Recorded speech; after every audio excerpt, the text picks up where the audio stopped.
Green Jersey ಧರಿಸಿ ಕಣಕ್ಕೆ ಇಳಿಯುವುದು ಯಾಕೆ? ಎಲ್ಲರಿಗೂ ಗಿರ್ಮಿ ಕನ್ನಡ TV ಯೂಟ್ಯೂಬ್ ಚಾನಲ್ಗೆ ಸ್ವಾಗತ ಅಂತ ಹೇಳ್ತಾ ಮಾಡಿ ಶುರು ಮಾಡೋಕ್ಕಿಂತ ಮೊದಲು ಯಾರೆಲ್ಲ ನಮ್ಮ ಯೂಟ್ಯೂಬ್ ಚಾನಲ್ ಮೊದಲು ನೋಡ್ತಿದ್ರಿ ಅವರನ್ನು ಸಬ್ಸ್ಕ್ರೈಬ್ ಮಾಡ್ಕೊಳ್ಳಿ ಮತ್ತು ಅಲ್ಲೇ ಪಕ್ಕದಲ್ಲಿರೋ ಬೆಲ್ ಐಕಾನ್ ಪ್ರೆಸ್ ಮಾಡಿ. IPL ಅಂದಾಕ್ಷಣ ಕಣ್ಮುಂದೆ ಬರೋದು ಕೆಂಪು ಮತ್ತು ಬಂಗಾರ ಬಣ್ಣದ ಜರ್ಸಿ ಮಿಂಚುವ ರಾಯಲ್ ಚಾಲೆಂಜರ್ಸ್ ಬೆಂಗಳೂರು ತಂಡ. ಆದರೆ ಪ್ರತಿ ವರ್ಷ ಒಂದು ಪಂದ್ಯದಲ್ಲಿ RCB ತನ್ನ ಸಾಂಪ್ರದಾಯಿಕ ಬಣ್ಣವನ್ನು ಬದಿಗಿಟ್ಟು ಹಸಿರು ಉಡುಗೆಯನ್ನು ಉಡುತ್ತಾರೆ. ಇದು ಕೇವಲ ಫ್ಯಾಷನ್ ಅಥವಾ ಆಕರ್ಷಣೆ ಅಲ್ಲ, ಬದಲಾಗಿ ಇದೊಂದು ಗ್ರೋ ಗ್ರೀನ್ ಅಭಿಯಾನ. ಏನಿದು ಅಭಿಯಾನ, ಇದರ ಉದ್ದೇಶ ಏನೆಂದು ಈ ವಿಡಿಯೋದ ಮೂಲಕ ತಿಳಿದುಕೊಳ್ಬೋದು. ಏನಿದು ಗ್ರೋ ಗ್ರೀನ್ ಅಭಿಯಾನ? 2011ರಿಂದ RCB ಆರಂಭಿಸಿದ ಈ ಗೋ ಗ್ರೀನ್ ಅಭಿಯಾನವು ಪರಿಸರ ಸಂರಕ್ಷಣೆ ಮತ್ತು ಜಾಗತಿಕ ತಾಪಮಾನ ಏರಿಕೆಯ ಬಗ್ಗೆ ಜಾಗೃತಿ ಮೂಡಿಸುವ ಉದ್ದೇಶ ಹೊಂದಿದೆ.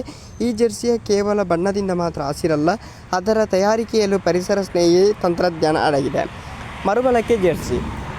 ಈ ಬಾರಿಯ ಹಸಿರು ಜರ್ಸಿಯನ್ನು ಮೈದಾನದ ಮತ್ತು ಸುತ್ತಮುತ್ತ ಸಂಗ್ರಹಿಸಲಾದ ಪ್ಲಾಸ್ಟಿಕ್, ತ್ಯಾಜ್ಯ ಹಾಗೂ ಹಳೆಯ ಬಟ್ಟೆಗಳನ್ನು ಮರುಬಳಕೆ ಮಾಡಿ ತಯಾರಿಸಲಾಗಿದೆ. ಇದು ತ್ಯಾಜ್ಯದಿಂದ ಸಂಪತ್ತು ಎಂದು ಸಂದೇಶ ಸಾರುತ್ತದೆ. ಸಸಿಗಳು ನೀಡುವ ಸಂಪ್ರದಾಯ.